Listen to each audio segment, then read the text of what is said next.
Hello दोस्तों, स्वागत है आपका मैथ्स की इस क्लास में जिसमें हम पढ़ रहे हैं मेंसुरेशन। और मेंसुरेशन में हमने कल की क्लास में समांतर चतुर्भुज कंप्लीट कर लिया था।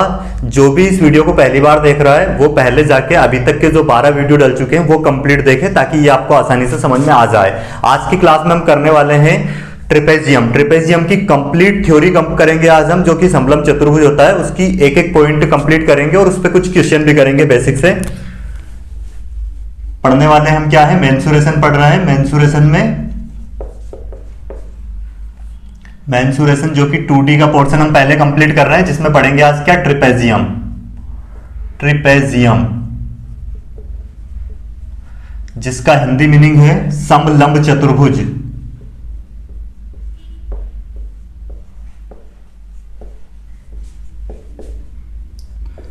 समलंब चतुर्भुज की अगर हम बात करें कि समलंब चतुर्भुज कहते किसे हैं, तो ऐसा एक चतुर्भुज जिसकी दो भुजाएं समानांतर हो। जैसे कि अब इसकी ये भुजा और ये भुजा एक दूसरे के क्या है, पैरेलल है। अगर इसको हम नाम दे दे ए और इसको नाम दे दे बी, तो ये दोनों जो साइड है ए और बी एक दूसरे के समानांतर है, पैरेलल है, तो हम कह सकते हैं कि ये एक समलंब चतुर्भुज है। मतलब कोई सा भी एक ऐसा चतुर्भुज जिसकी दो भुजा हमें क्या दिखे, समानांतर हो, वो क्या कहलाता है, एक समलंब चतुर्भुज कहलाता है, ट्रेपेजियम कहलाता है। और ये दो साइड इसकी क्या हो, असमांतर हो। सी और डी क्या है, दोनों को अगर हम आगे बढ़ाएंगे तो ये मिल जाएगी, परंतु इनको अनंत तक इनकी डिस्टेंस क्या है, बराबर रहेगी। जैसे ये वाली जो डिस्टेंस है यहाँ पे जितनी होगी उतनी ही यहाँ पे होगी, उतनी ही यहाँ पे होगी। इसको हम क्या नाम दे देते हैं, एच। तो ये कहलाता है एक समलंब चतुर्भुज। अब बात करते हैं हम समलंब चतुर्भुज के क्षेत्रफल की, एरिया ऑफ ट्रेपेजियम। समलंब चतुर्भुज का क्षेत्रफल, तो समलंब चतुर्भुज का क्षेत्रफल होता है 1/2 और योग होता है इन दोनों भुजाओं का। जो दोनों भुजाएं समानांतर होती है उनका योग इनटू में उनके बीच की दूरी h, जिसको हमने क्या माना है, h। तो ये होता है समलंब चतुर्भुज का क्षेत्रफल। अगर हम बात करें इसके परिमाप की, पेरीमीटर ऑफ ट्रेपेजियम, समलंब चतुर्भुज का परिमाप, इसका फार्मूला होता है चारों भुजाओं का योग। इसकी चारों भुजाओं का योग क्या हो जाएगा, पेरीमीटर इसका। अब यहां पे ये तो क्या था, समलंब चतुर्भुज, पर एक ऐसा चतुर्भुज जिसकी मतलब ऐसा समलंब चतुर्भुज जिसकी दो ये जो असमांतर भुजाएं हैं, ये दो असमांतर भुजाएं अगर इक्वल डिस्टेंस की हो, जितनी बड़ी ये हो उतनी ही बड़ी है। जैसे हम बोले कि सी और डी की अगर डिस्टेंस क्या हो, बराबर हो, सी बराबर है किसके, डी के, और ये दो साइड तो क्या है, समानांतर है। अब यहां पे अगर हम बात करें कि ये जो इसकी ऊंचाई रहेगी ये तो सेम रहती है, तो अगर यहां तक की ये दूरी देखें इसकी, तो ये कितनी हो जाएगी, जितनी ऊपर ये ए है उतनी ही ये हो जाएगी, है ना। अब यहां पे ये वाली डिस्टेंस और ये वाली डिस्टेंस बराबर होती है कब, जब ये चतुर्भुज कैसा हो, जिसकी दो असमांतर भुजाएं क्या हो, बराबर हो। और इसको एक स्पेशल अलग ही नाम दे दिया जाता है, जिसका नाम क्या है, आइसोसेलेस ट्रेपेजियम, बोले तो समद्विबाहु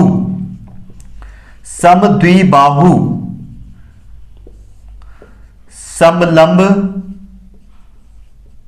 चतुर्भुज क्या हो जाएगा, समद्विबाहु समलंब चतुर्भुज, आइसोसेलेस ट्रेपेजियम, है ना। ऐसा चतुर्भुज जिसकी ये जो असमांतर भुजाएं ये इक्वल डिस्टेंस हो उनकी, तो हम उसे क्या बोलेंगे, समद्विबाहु समलंब चतुर्भुज बोलेंगे। अब हम बात करते हैं इसमें, ये तो इसका बेसिक जो कि फार्मूला सभी को याद रखने ही है, इन पे क्वेश्चन भी बनेंगे, वो हम करने वाले हैं। पर अभी इसमें और भी कुछ पॉइंट है जो हमें याद रखने हैं, है ना। ये तो जैसे इनसे काम चल जाएगा, जो इजी एग्जाम होती है, जैसे कि स्टेट लेवल की कुछ एग्जाम हो गई या फिर सेंटर लेवल की भी जो छोटी एग्जाम है, उनमें इन दोनों पॉइंट से क्वेश्चन आ जाएंगे। पर अगर अच्छे लेवल की तैयारी करना है, जैसे एसएससी सीजीएल की बात हो गई, सीपीओ या फिर सीडीएस, तो उनके लिए हमें कुछ और स्पेशल पॉइंट याद रखने पड़ेंगे इसमें ट्रेपेजियम में। जैसे कि हम इसका फर्स्ट पॉइंट लेते हैं स्पेशल पॉइंट में,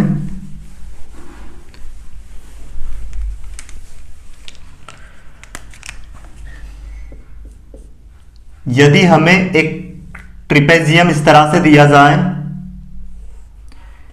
ये एक ट्रिपेजियम है जिसकी ये भुजा ए है और इसको नाम दिया गया है क्या, बी। और यहां पे ये जो असमांतर साइड है इनको हमने नाम दिया है क्या, सी डी। इसको नाम दे दिया सी, इसको नाम दे दिया डी। इसको कुछ भी नामांकन कर सकते हैं आप, जैसे इसको एक्स वाई भी मान सकते हैं, पी क्यू, ये अपनी मर्जी से कुछ भी इसको मान सकते हैं। ये इसकी जो दो डायगोनल होती है, डायगोनल को हम क्या बोलते हैं, विकर्ण। इसको नाम दे दिया हमने D1। और एक और इसकी विकर्ण होती है ये, जिसको हम नाम दे रहे हैं क्या, D2। तो इन दोनों में एक रिलेशन होता है, क्या रिलेशन रहेगा, D1 का वर्ग प्लस D2 का वर्ग बराबर होता है C का वर्ग प्लस D का वर्ग प्लस 2 इंटू AB। क्या रहेगा, D1 का स्क्वायर प्लस D2 का स्क्वायर, ये जो असमांतर साइड है इन दोनों के वर्ग और प्लस दोनों के वर्ग का योग और प्लस करना है उसमें 2, ये जो दोनों समांतर साइड है इनका इनटू, ये एक रिलेशन होता है। ये आया कहां से, इसको भी हम प्रूफ कर लेते हैं ताकि आपको ये याद रहेगा, है ना। सूखा मतलब नहीं रखना है इसको, अगर डायरेक्ट आप रटोगे तो ये याद नहीं रहेगा। पर जैसे मैं इसको एक बार प्रूफ करवा रहा हूं, वैसे अगर आपने इसको प्रूफ कर लिया तो फिर ये हमेशा आपको याद रहेगा, कभी आप इस पॉइंट को भूलोगे नहीं। देखो यहां पे ध्यान से समझने का प्रयास करना। जैसे अगर हम यहां से ये हाइट अगर डालें इस पे, जिसको नाम दे दे क्या, h, वैसे के वैसे इधर भी अगर हम ये हाइट इस पे डालें, ये क्या हो जाएगा, इसको भी नाम दे देते h, क्योंकि ये डिस्टेंस तो कहीं भी हम देखें तो बराबर रहेगी हमेशा। दो समानांतर लाइन के बीच की दूरी, अगर ये इस तरह से समांतर लाइन है तो इनके बीच की ये जो डिस्टेंस होती है हमेशा क्या होती है, बराबर होती है, तभी वो समांतर माना जाता है, समांतर रहते हैं। अब यहाँ पे यहां तक की दूरी कंप्लीट ये कितनी थी हमारे पास, b थी। अब अगर हम बात करें यहां तक की, ये वाली, इसको हमने मान लिया है x और इसको हम यहां तक मान लेते हैं क्या, y। ध्यान देना ये डिस्टेंस बराबर किस में होती है, ये जब ये एक आइसोसेलेस समद्विबाहु समलंब चतुर्भुज हो। अब ये समद्विबाहु, ये और इसकी लंबाई बराबर नहीं है तो ये दूरी बराबर हो जाएगी, है ना, ये अलग अलग है इनकी लंबाई। तो अब यहां पे ध्यान से समझे आप। पहले हम देखते हैं ये वाला त्रिभुज, ये कंप्लीट त्रिभुज देखें आप। अगर ये दूरी यहां तक हमने y मान ली है और ये कंप्लीट b है, तो हम कह सकते हैं कि ये क्या होगी, यहां तक की दूरी, इसकी दूरी को हम क्या कह सकते हैं, ये होगी b माइनस, क्या कर देंगे इसमें से minus y, b minus y हो जाएगी यहां तक की दूरी। अगर ये दूरी x है यहां तक की और यहां तक कंप्लीट क्या है, b है, तो इसमें से यहां तक की दूरी अगर हम बताए तो ये क्या हो जाएगी, इसमें से क्या हट जाएगा, कंप्लीट में से, इसमें से हट जाएगा क्या, b माइनस x, ये हट जाएगा। तो ये दूरी हो जाएगी यहां तक की कितनी, b माइनस x, ये वाली डिस्टेंस। अब इसमें ये जो दो ट्रायंगल दिख रही है आपको, एक तो कौन सा, ये वाला ट्रायंगल, इसको अगर हम नाम दे दें a b c d, इसको नाम दे देते E, तो ये वाला ट्रायंगल आपको दिख रहा होगा AEC। इस वाले ट्रायंगल में क्या हो जाएगा, पहले ये वाला ले लेते हैं जिसकी हमने डायगोनल क्या ली है, D1। ये वाला ट्रायंगल देखें आप, ये वाला, इसकी डायगोनल क्या हो जाएगी, D1। तो ये यहाँ पे 90 डिग्री एंगल बनेगा और 90 डिग्री एंगल के सामने वाली जो साइड होती है त्रिभुज में, समकोण त्रिभुज में, वो क्या होती है, कर्ण। तो कर्ण का वर्ग मतलब D1 का वर्ग बराबर होगा लंब का वर्ग प्लस आधार का वर्ग। अब आधार क्या हो जाएगा इसका, b माइनस एक्स का होल स्क्वायर। तो अब यहाँ पे अगर इसका होल स्क्वायर हम खोल दें तो क्या हो जाएगा, D1 का स्क्वायर प्लस h का स्क्वायर प्लस यहाँ पे इसका होल स्क्वायर खोले तो क्या हो जाएगा, b का स्क्वायर प्लस x का स्क्वायर और माइनस का 2bx, और इसको हम नाम दे देते हैं क्या, समीकरण नंबर 1। वैसे के वैसे अब हम ये वाला त्रिभुज लेते हैं, त्रिभुज AEC में, तो इसमें क्या हो जाएगा, D2 का, ये यहाँ पे 90 डिग्री का एंगल बनेगा, इसके सामने ये कर्ण हो जाएगी, तो इसका, इसमें पाइथागोरस थ्योरम अगर हम लगाएं तो क्या हो जाएगा, D2 का स्क्वायर बराबर h का स्क्वायर प्लस आधार क्या हो जाएगा यहाँ पे, b माइनस वाई का स्क्वायर।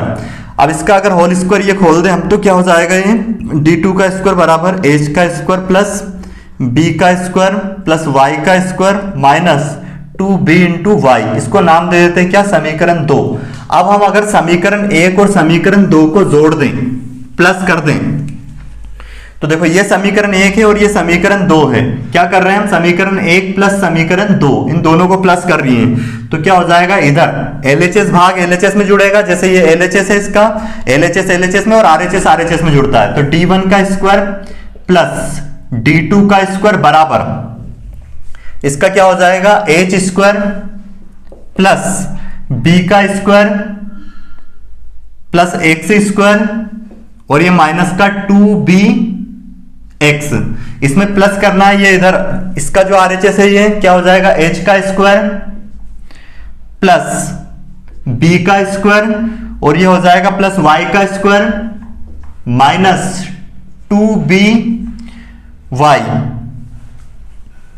ये माइनस का 2B इंटू वाई। अब यहां पे ध्यान से समझे, इस वाले ट्रिएंगल में जैसे H, यहां पे हमें H बराबर मान रखना है। H का मान क्या हो जाएगा, यहां से अगर ये वाला ट्रिएंगल देखो सिर्फ आप इतना सा, H बराबर यहां पे क्या होता है, 90 डिग्री ये कर्ण होती है। तो अगर हम H के स्क्वायर की बात करें तो इसके बराबर क्या हो जाएगा, यहां से H स्क्वायर बराबर ये कर्ण है, कर्ण के स्क्वायर में से ये वाली साइड माइनस होगी, H का स्क्वायर माइनस Y का, C का स्क्वायर माइनस Y का स्क्वायर। H की जगह पे क्या आ जाएगा, H स्क्वायर की जगह पे देखो, अगर इसमें पाइथागोरस थ्योरम हम लगा दे, इतने में समझने का प्रयास करना, तो ये कर्ण है C का स्क्वायर बराबर क्या हो जाएगा, H का स्क्वायर प्लस Y का स्क्वायर, परंतु हमें H का स्क्वायर का मान चाहिए।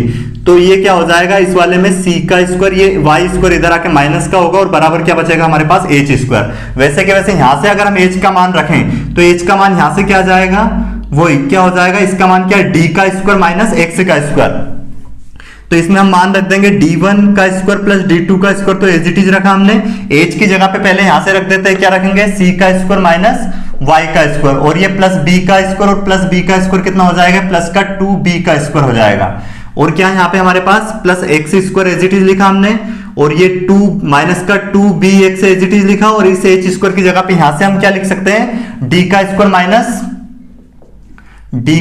माइनस X का स्क्वायर। और यहां पे क्या है, अब हमारे पास ये प्लस का Y स्क्वायर है और माइनस का 2BY है। तो अब यहां पे ध्यान से समझे, Y स्क्वायर से ये प्लस का Y स्क्वायर कैंसिल हो जाएगा और वैसे ही X स्क्वायर से प्लस के X स्क्वायर से माइनस का X स्क्वायर कैंसिल हो जाएगा।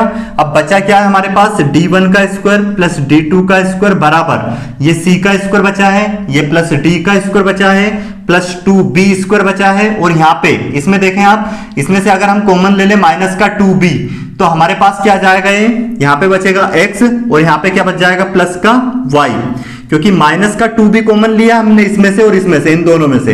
तो माइनस का 2B अगर कॉमन आया तो यहाँ पे क्या बचेगा, X, और यहाँ पे ये काय का हो जाएगा, माइनस है तो प्लस हो जाएगा और ये Y बच जाएगा, क्योंकि अंदर गुना करेंगे वापस तो यही बनना है।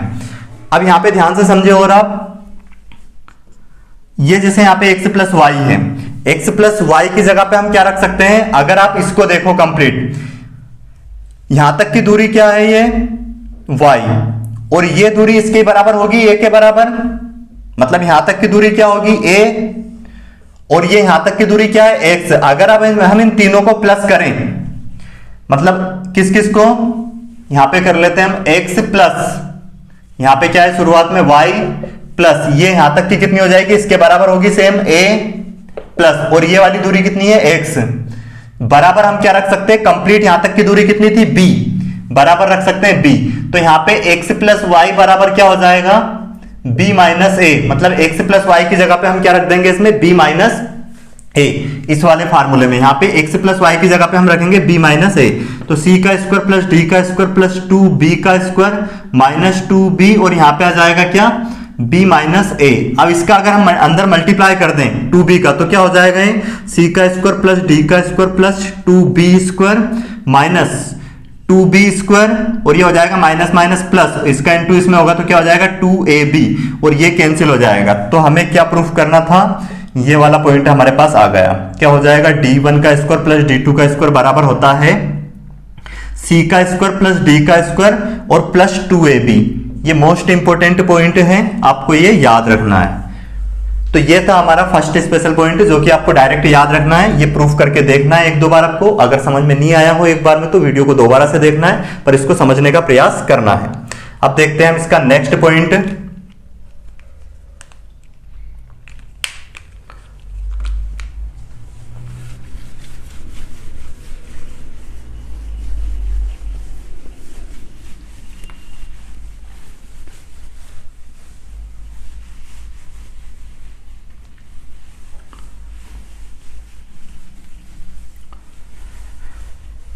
नेक्स्ट पॉइंट रहेगा हमारे पास, जैसे कोई ट्रिपेजियम हो ऐसे, जिसको अगर हम नाम दे दें क्या, A B C D, A B C D, और ये इसकी डायगोनल हो एक डायगोनल अगर हम ये खींचे इसकी, तो अब यहां पे ध्यान से समझना आप, ये वाला जो ट्रायंगल होगा, देखो जब भी दो लाइन ऐसे समांतर हो और इस तरह से, इस लाइन को अगर हम यहां पे खींचे ऐसे और इसको अगर ऐसे खींचे, तो दो समांतर लाइन में ये जो एंगल होते हैं ये एक दूसरे के बराबर होते हैं।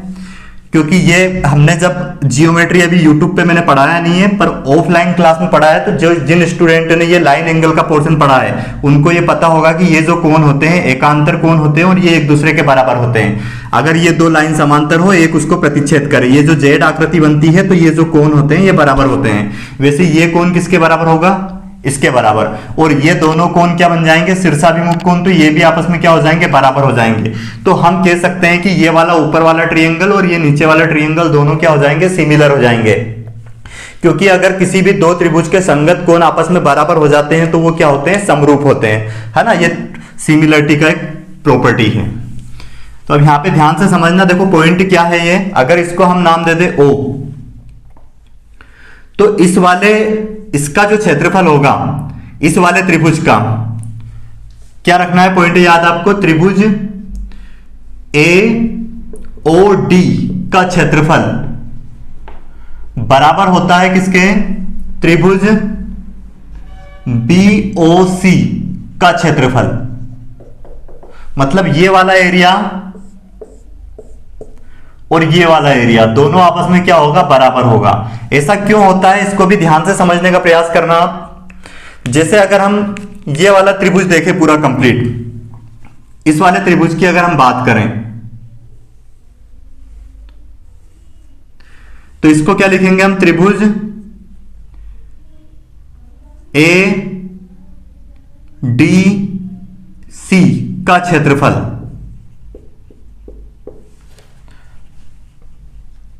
क्या हो जाएगा, वैसे के वैसे अगर हम देखें क्या, इसके बराबर होगा कौन सा क्षेत्रफल, इस वाले त्रिभुज का, त्रिभुज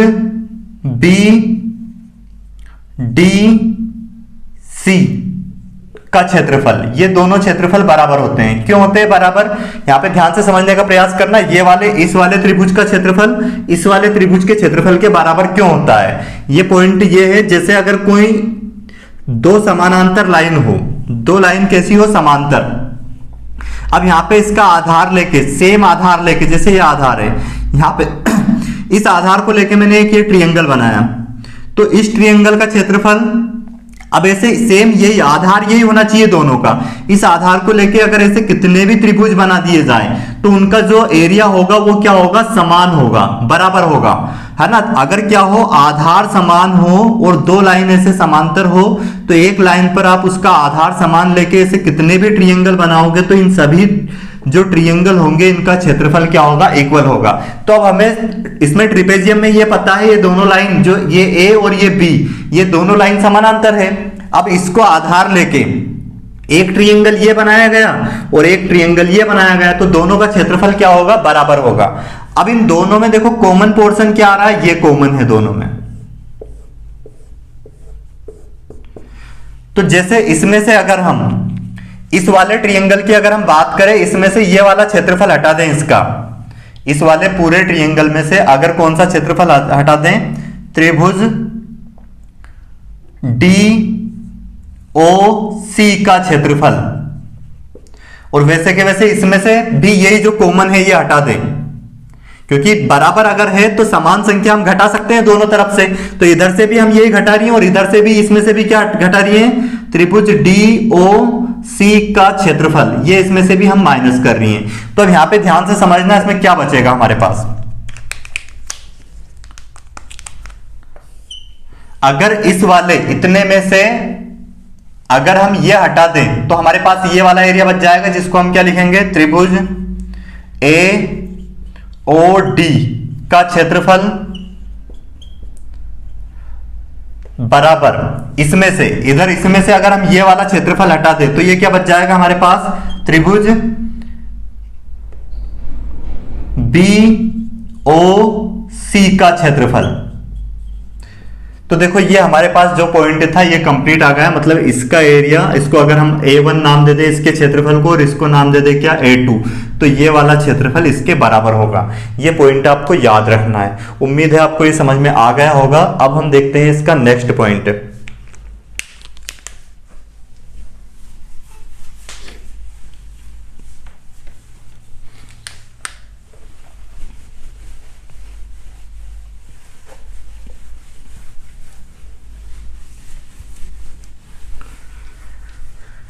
नेक्स्ट पॉइंट हो जाएगा इसका,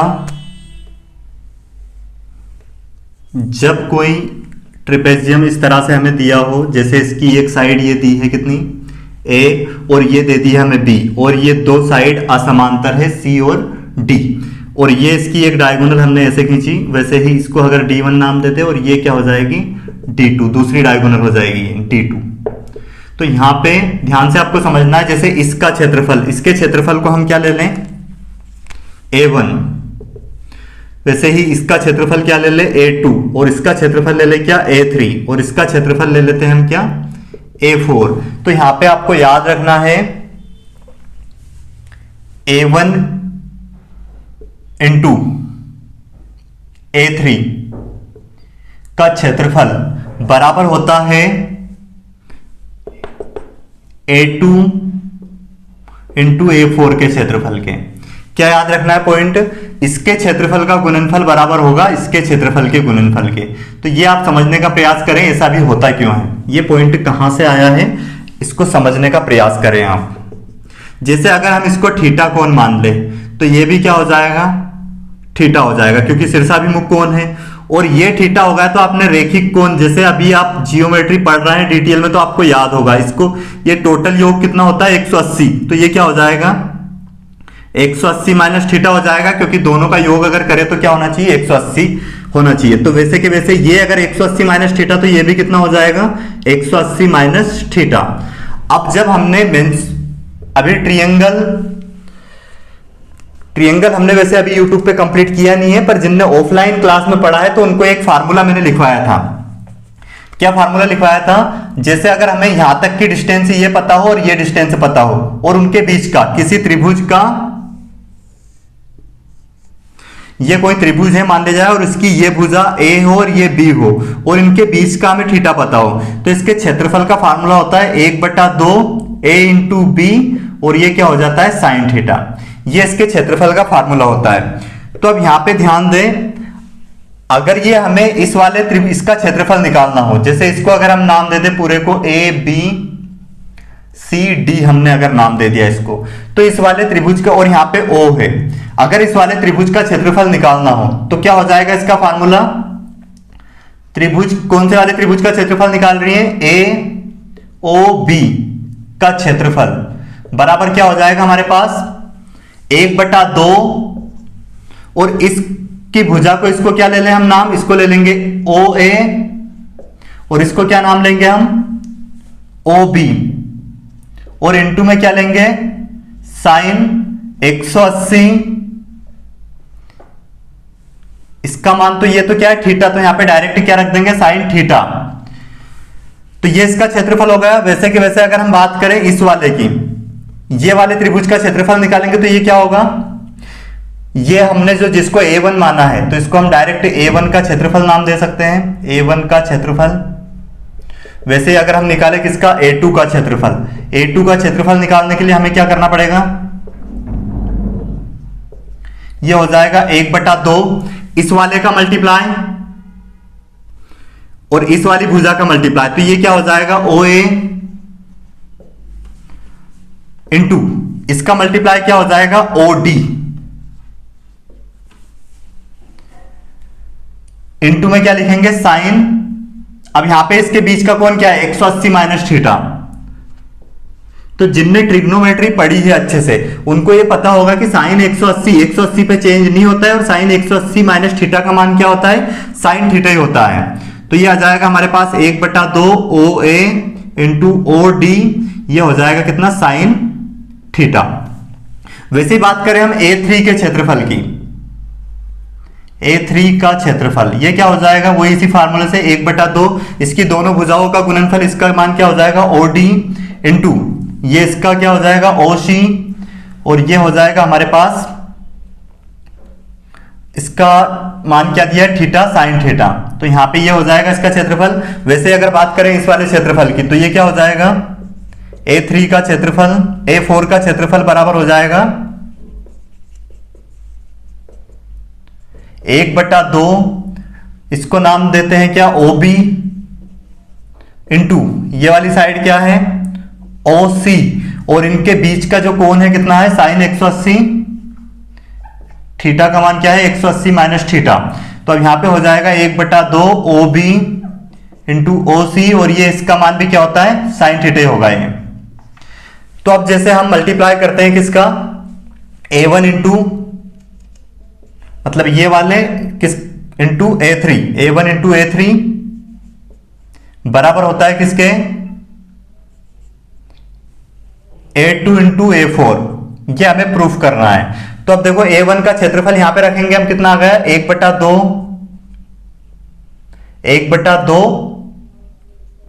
OA इंटू OB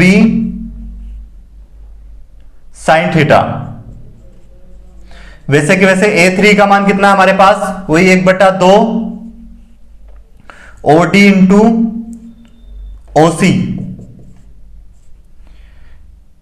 इसका मान भी क्या है साइन थीटा बराबर। अब किसका क्षेत्रफल देखते हैं A2 into A4, A2 into A4, A2 का क्षेत्रफल कितना आया है 1/2 OA इंटू OD इंटू क्या है साइन थीटा। वैसे कि वैसे A4 का क्षेत्रफल कितना आया है 1/2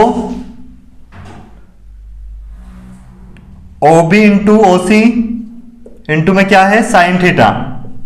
तो अब यहां पे ध्यान से समझने का प्रयास करें, देखो 1/2 ये पूरा कैंसिल हो जाएगा, और यहां पे क्या आ गया AO इंटू OB, और ये इंटू OD इंटू OC, और साइन स्क्वायर थीटा हो जाएगा। वैसे कि वैसे इधर भी पूरा सेम एज इट इज जैसा कैसा आ जाएगा OA into OD OB into OC, ये पूरा सेम आ जाएगा, और इधर क्या आ जाएगा साइन स्क्वायर थीटा। इसका मतलब हम कह सकते हैं क्या कि ये वाला इन दोनों का गुणनफल, जो क्षेत्रफल का गुणनफल इन दोनों के क्षेत्रफल के गुणनफल के बराबर होता है। तो उम्मीद है आपको ये पॉइंट अच्छे से समझ में आ गया होगा। अब करते हैं हम बात इसके नेक्स्ट पॉइंट की।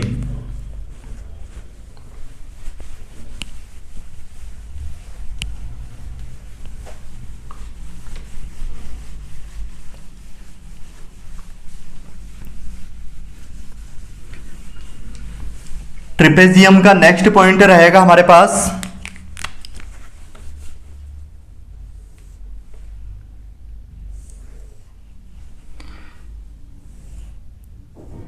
कि यदि किसी समलंब चतुर्भुज ABCD में इसकी मध्य, ये वाली साइड है, इनके मध्य बिंदु लेके अगर हम एक लाइन खींचे तो इसकी जो लंबाई, इसको अगर हम नाम दे दें क्या EF, और ये मान लिया जाए A था और ये इसकी लंबाई कितनी थी B, तो हम ये कह सकते हैं ये जो EF की लंबाई होगी, EF की लंबाई होगी ये जो दोनों समांतर साइड है इनके योग की आधी, A प्लस B की आधी के बराबर ये EF का मान आएगा, है ना। इसको प्रूफ करेंगे हम जब जियोमेट्री पढ़ेंगे, तब ये कहां से आया है। अभी आपको ये याद रखना है, इसमें पॉइंट क्या हो जाएगा, EF बराबर होगा क्या, ये जो दोनों साइड है इनके हाफ के बराबर होगा, है ना। अब जैसे एक और ट्रायंगल, जैसे ट्रिपेजियम हम ले, एक पॉइंट और याद रखना है उसमें आपको, जो कि सेम ऐसे ही है। अगर हमने एक ट्रिपेजियम लिया और इसके जो डायगोनल है, इसकी विकर्ण है, अगर इसकी विकर्ण जैसे ये D1 है और ये D2 विकर्ण है, तो ध्यान देना यहां पे विकर्ण का मध्य बिंदु ले, दोनों विकर्ण का मध्य बिंदु, जैसे ये पूरी कंप्लीट 10 सेंटीमीटर है तो 55 सेंटीमीटर में बांट के मध्य बिंदु से एक लाइन अगर हम खींचे दोनों विकर्ण के, तो ये जो इसकी लंबाई होगी, इसको अगर हम नाम दे दें वही EF, तो इसकी जो लेंथ होगी वो होगी, मान ले जाए इसको नाम दे दें हम B और इसको नाम दे दें A, तो इनकी जो EF का मान यहां पे होगा इनके डिफरेंस के हाफ के बराबर होगा। ए माइनस बी के अंतर, मतलब ए और बी के अंतर के आधे के बराबर होगी इसकी लंबाई। तो उम्मीद है आपको ये 2 पॉइंट समझ में आ गए होंगे जो कि आपको याद रखने हैं। मोस्ट इंपॉर्टेंट पॉइंट है ये भी। और हम करते हैं इसमें बात अगले पॉइंट की।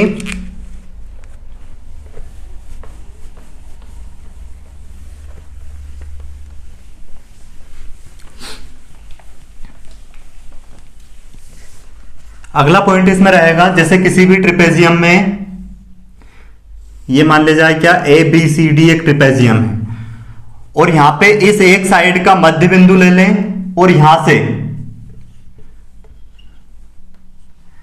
एक ट्रायंगल बना दें इसे।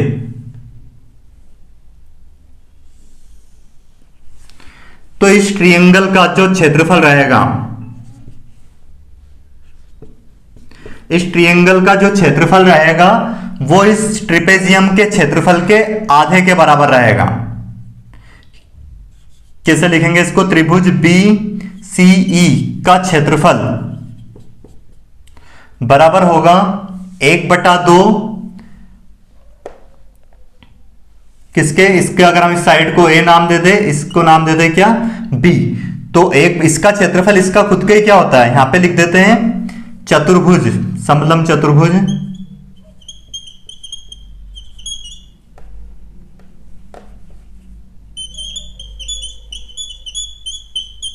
समलम चतुर्भुज ए बी सी डी का क्षेत्रफल बटे में 2। तो देखो क्या हो जाएगा, यहां पे इसका क्षेत्रफल निकालने का फार्मूला क्या होता है, a प्लस बी इंटू में क्या होता है a, उनके बीच की दूरी, और यहां पे क्या होता है 1/2। अब यहां पे 1/2 पहले से ही है, तो हम लिख सकते हैं 1/4 a प्लस बी इंटू में h। ये h क्या रहेगा, इसकी ये हाइट। तो ध्यान रखना, इस ये क्या होना चाहिए, एक मध्य बिंदु, इस साइड का क्या होना चाहिए, मध्य बिंदु। तो इस ट्रायंगल का जो क्षेत्रफल रहेगा वो क्या रहेगा, इस पूरे ट्रिपेजियम के क्षेत्रफल का आधा रहेगा। नेक्स्ट पॉइंट लेते हैं इसी पे एक और हम, अगर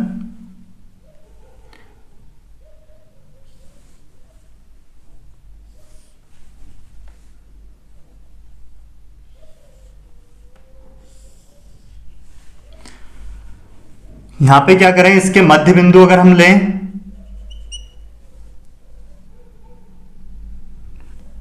और मध्य बिंदु यहां पे लें, तो एक मध्य बिंदु से लाइन इस तरह से खींच दें, और एक ट्रायंगल इस तरह से अगर हम बनाएंगे, तो यहां पे ध्यान देना, इसका जो क्षेत्रफल होगा, जैसे अगर इसको हम नाम दे दे A1, इसको नाम दे दे A2, और इसको नाम दे दे क्या, इसको कुछ भी नाम दे सकते हैं आप, x नाम दे देते हैं इसको। तो इसका जो एरिया होगा, ये जो एरिया होगा, ध्यान रखना किसके बराबर होगा, इन दोनों के योग के बराबर होगा, A1 प्लस A2 के। क्या होगा, ये वाला जो एरिया होगा इन दोनों के, इसके और इसके योग के बराबर होगा।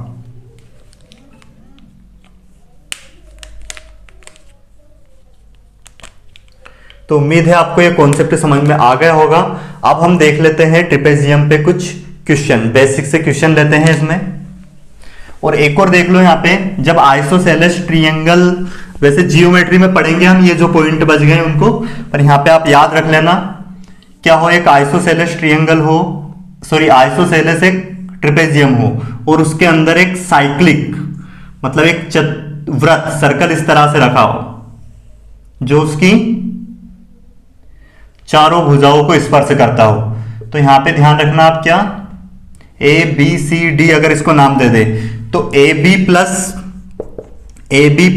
सी डी का योग बराबर होगा किसके,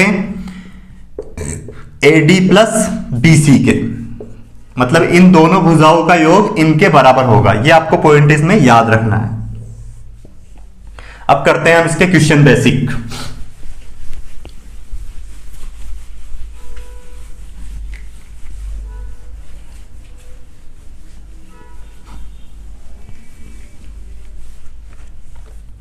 क्वेश्चन नंबर फर्स्ट है हमारे पास, एक समलम चतुर्भुज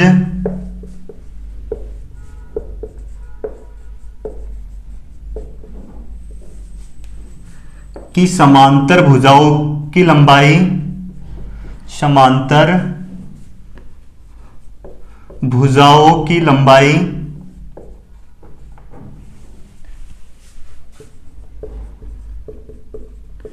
क्रमशः 10 सेंटीमीटर तथा 8 सेंटीमीटर है और उनके बीच की दूरी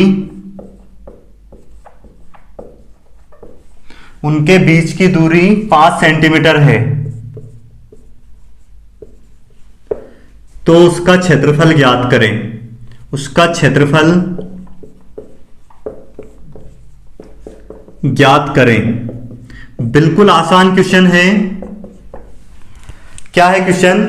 एक समलंब चतुर्भुज की समांतर भुजाएं, इसकी जो दो समांतर भुजाएं होती है उनकी हमें माप दी है क्या? 10 सेंटीमीटर और 8 सेंटीमीटर, और उनके बीच की दूरी भी दे दी है और उसके क्षेत्रफल हमें ज्ञात करना है। इस तरह से एक समलंब चतुर्भुज की दो समांतर भुजाओं की माप क्या दी है हमें? 8 सेंटीमीटर और 10 सेंटीमीटर, और उनके बीच की ऊंचाई कितनी दे दी? 5 सेंटीमीटर। तो इसके क्षेत्रफल का फार्मूला होता है 1/2 a प्लस बी इंटू में h।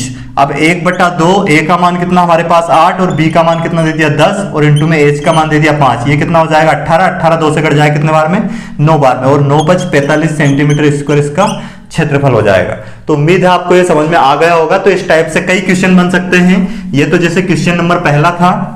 अगले क्वेश्चन की अगर हम बात करें जिसमें सिर्फ हम डाटा चेंज कर रही है, क्वेश्चन यही रहेगा सेम।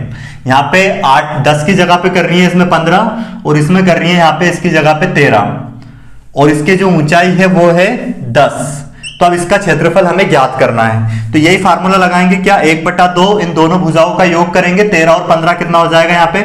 28, और ये 10 कितना यहाँ पे 10 एजिटीज रखेंगे, ये कट जाएगा कितने बार में? 14 बार में, और ये हो जाएगा 140 सेंटीमीटर स्क्वायर इसका क्षेत्रफल हो जाएगा। तो उम्मीद है आपको ये समझ में आ गया होगा। अब देखते हैं हम इसमें नेक्स्ट क्वेश्चन। नेक्स्ट क्वेश्चन रहेगा आज की क्लास का क्वेश्चन नंबर 3। एक समलंब चतुर्भुज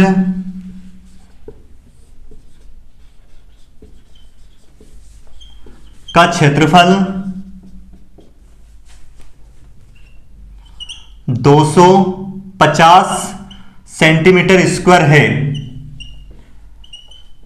तथा उसकी दो समांतर भुजाओं का योग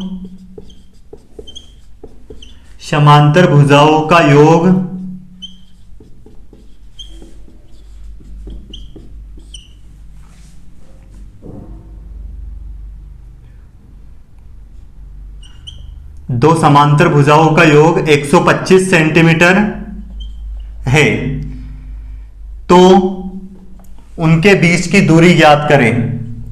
उनके बीच की दूरी ज्ञात करें।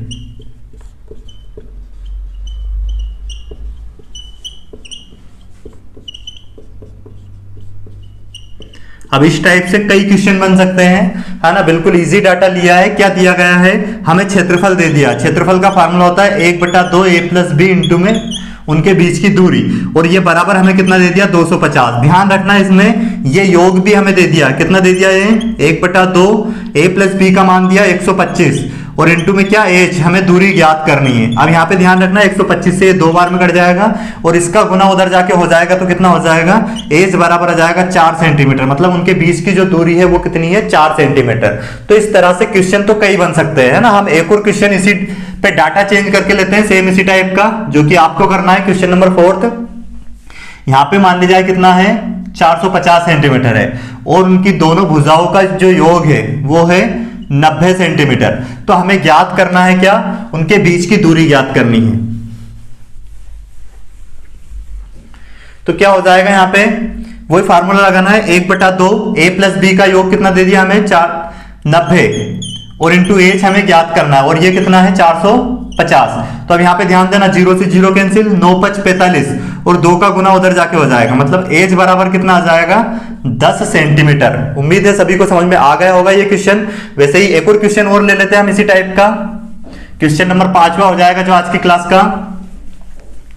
यहां पे मान लीजिए ये है हमारे पास 175 सेंटीमीटर। और ये यहाँ पे इसका जो दोनों भुजाओं का योग है वो मान लिया जाए कितना है 25। तो हमें इनके बीच की दूरी ज्ञात करनी, मतलब वो एज का मान ज्ञात करना है। तो क्या हो जाएगा 1/2 यहाँ पे रखेंगे हम 25 और इंटू में एज हमें ज्ञात करना, और ये क्या है 175। ये 25 से कट जाएगा कितने बार में 25 छक 150 और 25 7 175 और 2 का गुना उधर जाके हो जाएगा, कितना हो जाएगा ये 14 सेंटीमीटर। ये इसकी माप हो जाएगी, इसके बीच की दूरी। अब इसी टाइप से अगला क्वेश्चन लेते हैं हम। क्वेश्चन नंबर 6 रहेगा आज की क्लास का। एक समलंब चतुर्भुज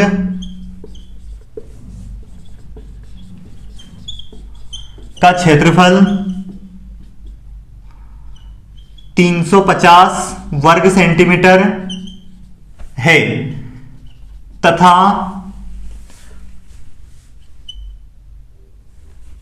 दो समांतर भुजाओं के बीच की दूरी, दो समांतर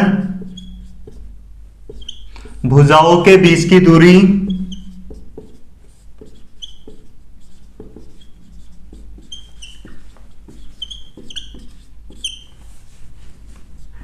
10 सेंटीमीटर है, तो उन भुजाओं का योग ज्ञात करें, या फिर समांतर भुजाओं का योग ज्ञात करें। समांतर भुजाओं का योग ज्ञात करें।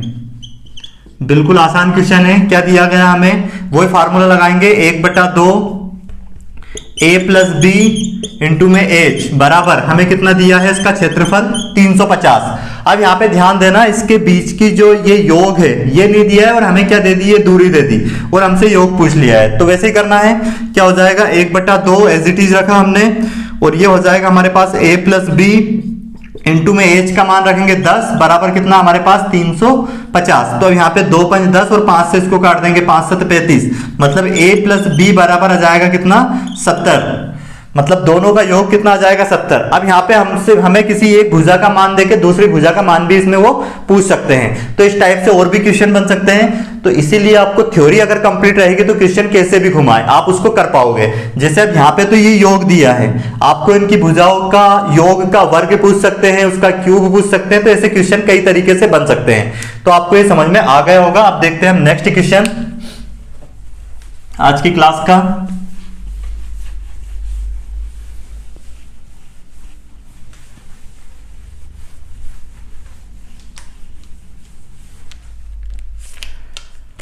क्वेश्चन नंबर 7वां रहेगा आज की क्लास का।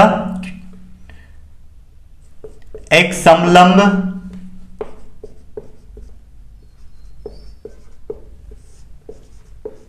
चतुर्भुज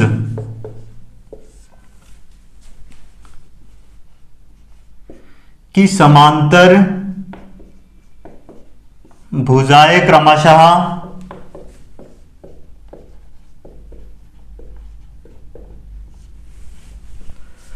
12 सेंटीमीटर तथा 18 सेंटीमीटर है, तो उस चतुर्भुज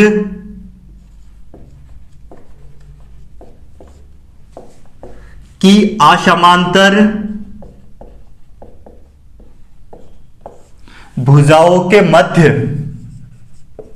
असमांतर भुजाओं के मध्य बिंदु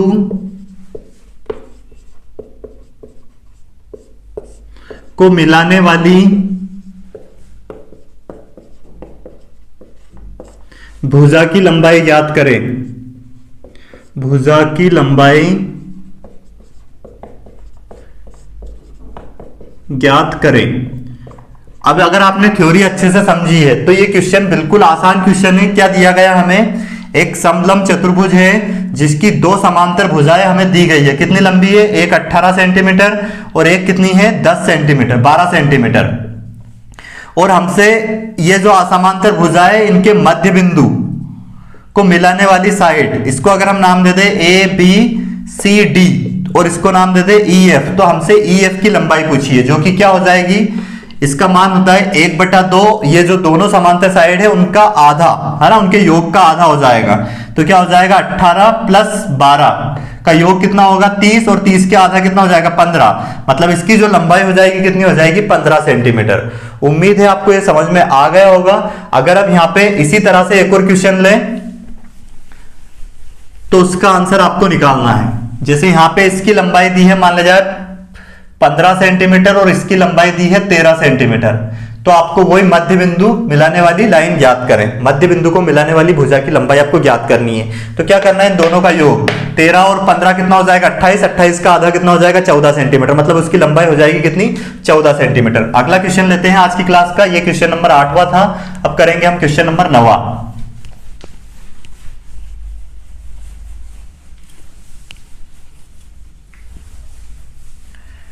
क्वेश्चन है,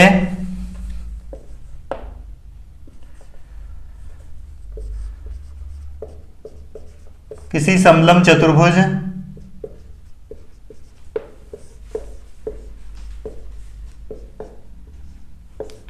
की दो समांतर भुजाओं की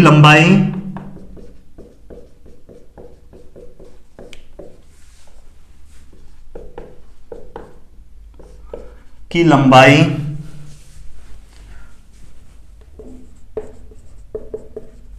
क्रमशः 18 सेंटीमीटर तथा 10 सेंटीमीटर है, तो उस चतुर्भुज के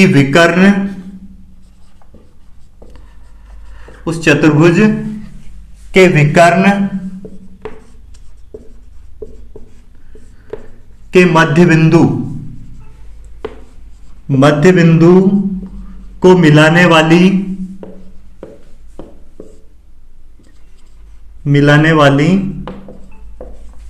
भुजा की लंबाई ज्ञात करें। भुजा की लंबाई ज्ञात करें। बिल्कुल आसान क्वेश्चन है आज की क्लास का। क्या है, एक समलंब चतुर्भुज दिया है जिसकी दो समांतर भुजाओं की माप हमें क्या दी है, 18 सेंटीमीटर और 10 सेंटीमीटर। ये 18 है तो ये कितनी है, 10। अब इसकी जो विकर्ण है, ये विकर्ण D1 और D2, इनके मध्य बिंदु को मिलाने वाली लाइन, हमें इसकी लंबाई ज्ञात करनी है। तो हमने थ्योरी में पढ़ा है क्या हो जाएगा इसका मान, इन दोनों के डिफरेंस का आधा। तो 18 और 10 का आधा कितना है, 8। 8 का आधा कितना हो जाएगा, 4 सेंटीमीटर। मतलब इसकी लंबाई कितनी हो जाएगी, 4 सेंटीमीटर। उम्मीद है आपको ये समझ में आ गया होगा। अब करते हैं हम नेक्स्ट क्वेश्चन आज की क्लास का।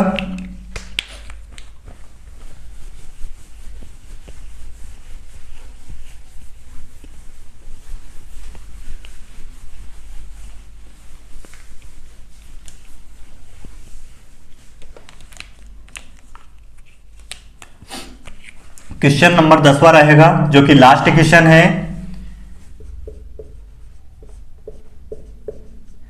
एक समलंब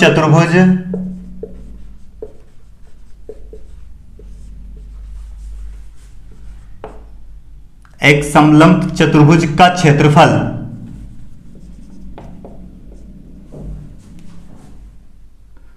450 वर्ग सेंटीमीटर है,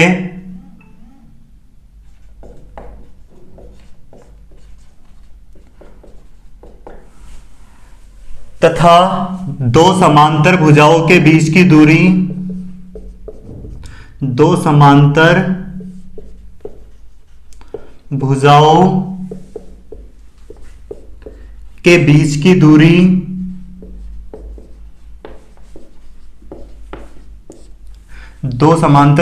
के बीच की दूरी 10 सेंटीमीटर है, तो उस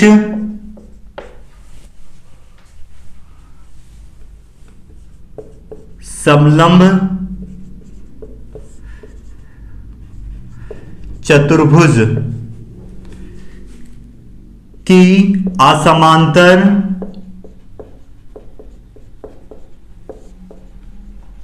भुजाओं के मध्य बिंदु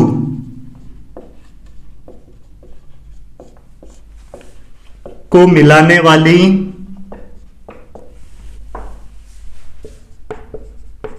भुजा की लंबाई ज्ञात करें।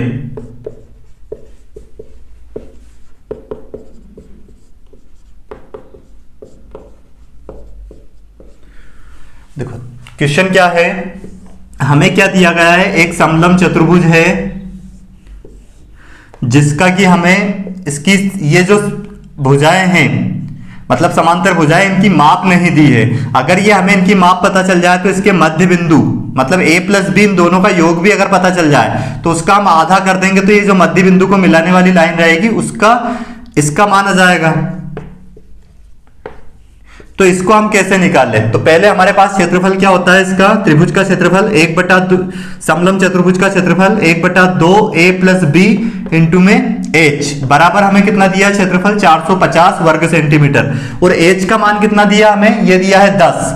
तो 1/2 a प्लस बी इंटू में यहाँ पे रखेंगे 10, तो ये कितना है 450, एक जीरो से एक जीरो कैंसिल, और इस 2 का गुना उधर जाके हो जाएगा, तो a प्लस बी बराबर कितना आ जाएगा हमारे पास, ये आ जाएगा कितना 90।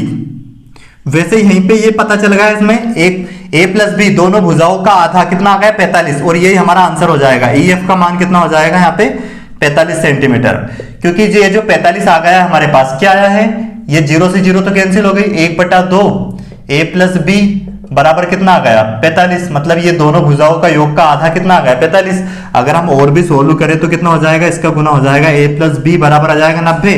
तो ये तो दोनों भुजाओं का योग आ गया है, पर हमें इसका मान याद करना है, ये क्या होता है, इसका आधा होता है, इसके योग का, दोनों भुजाओं के योग का आधा होता है, तो 90 का आधा क्या हो जाएगा 45, मतलब इसकी लंबाई आ जाएगी 45 सेंटीमीटर।